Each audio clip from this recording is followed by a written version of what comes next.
Today's topic, what FPS to use for Army Men animations. You want a fixed and smooth FPS for your animation, as everyone does. And I'm going to walk you through on how to animate for beginners so that way you don't make the same mistakes I made. Now, depending on what's going on, your frame rate will remain consistent all the way through. In my own experience, the only time you wouldn't is if you need the soldiers to be running fast due to circumstances, or are in a circumstance to where they need to be fast. But if your FPS is higher than you would normally need, you will need to adjust the FPS by using slow movements. You'd want to start off with 12 and 13 frames per second. The reason for this is because these two FPS ranges are the most common. The reason for them being the most common is because the lower the animation is, or the lower the FPS is, the more choppy and blotchy it feels. Meanwhile, the higher the FPS is, the faster and more unnatural it feels.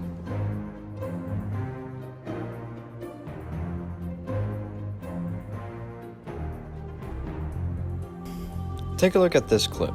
This video clip contains 3 FPSs, 12, 13, and 14. The movement of the soldier is slow, but as the FPS increases, his speed will also. But also understand that if your clip has too much inconsistency in the FPS pacing, the viewers will notice alongside your video not being as satisfying for you.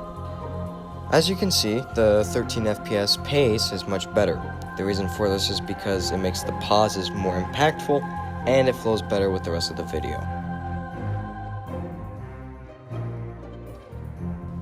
Accepted inconsistencies. Inconsistencies are and should be accepted depending on the circumstances. If the FPS is only 1 or 2 pacings higher than you would like it to be, then there shouldn't be a problem. Like the example above, if soldiers are running or reloading or doing something in a rush, then the FPS should be higher.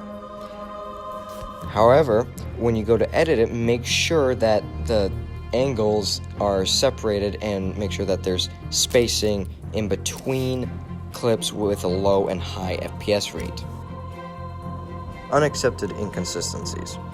Unaccepted inconsistencies are such as the following: large jumping in movement, high FPS, low FPS such as the 0 to 11 range, and overall bulgy movement. Side note, when filming a video, if you forget to take a shot, do it again regardless. This is better because it is better to take that picture and have multiple of the same instead of having none of the ones you needed to where you can't replicate it. Keeping your FPS at the 12 to 14 range is important, as not only will it be good for you, but also be good for the video quality and for the viewers and your own enjoyment. Keeping track of your FPS and making multiple iterations of the same video, but with a different FPS, is important as it allows you to know what works and what doesn't work. Make sure to subscribe to the channel and have patience. I've been trying to get a few things in order before I launch a few projects, but some of the clips you've seen are from projects I'm currently working on.